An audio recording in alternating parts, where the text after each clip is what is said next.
খাদ্যের দাবিতে আজকে সেই খাদ্য তথা গণ আন্দোলনের ৬৬তম শহীদ দিবস। সঞ্জয় যেহেতু সবচেয়ে নিচে সিভিক ভলেন্টিয়ার বলে ধরে ফেলেছে চেঁচাচ্ছে বাজারে, আর বেরিয়েই তারপরেই বলছে ফাঁসি চাই। আরে বললেই ফাঁসি হয়ে যাবে? এত সোজা? বললেই ফাঁসি দেওয়া যায়? মুখ্যমন্ত্রী আরে ফাঁসি দেন কে দেবে? আইনটা প্রয়োগ করবে কে? পুলিশ। এই যে আমরা সব থানায় যাই, কেস করি, অনেক মামলা হয়, জমি সংক্রান্ত মামলা হয়, মারামারি মামলা হয়, ফাটাফাটি মামলা হয়, খুনোখুনি মামলা হয়। সেই মামলাটা দাঁড়ায় কিসের ভিত্তিতে? সাক্ষী ভিত্তিতে। আমরা সবাই জানি। তা সাক্ষী যদি ঠিক না থাকে, তথ্য প্রমাণ যদি ঠিক না থাকে, তাহলে আসামি কি করে ধরা পড়বে?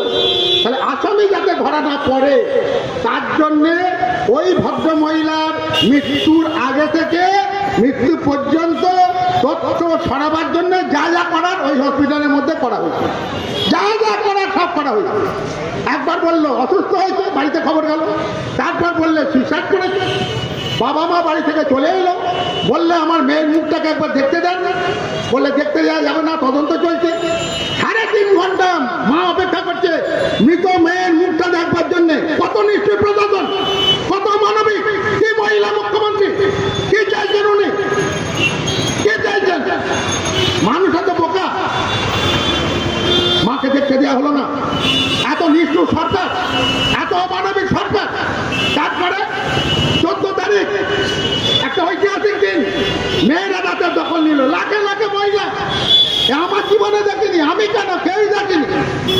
আমাদের মহিলারা যারা সাধারণভাবে ঘর থেকে বেরোয় না, মিছিল মিটিংয়ে থাকে না, প্রতিবাদের রাস্তায় আসে না, সেই সব মহিলারা রাস্তায় বেরিয়ে এলো।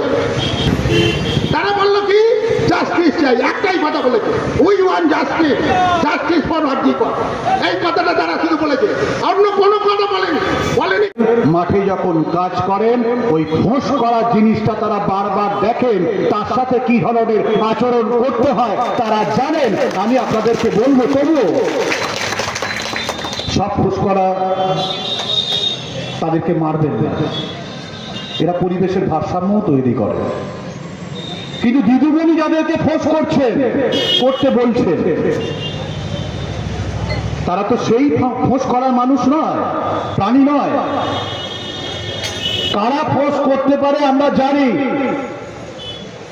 কান খুলে শুনে রাখুন, জামানা শেষ।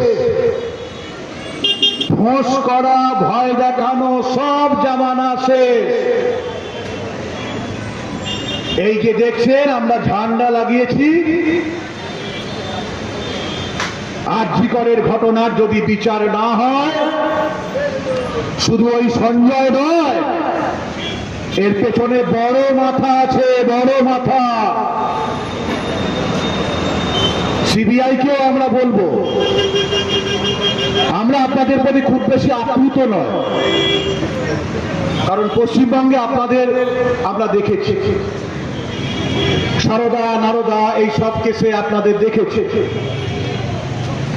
আমরা একসাথে বলতে চাই, কারণ কিছু গন্ধ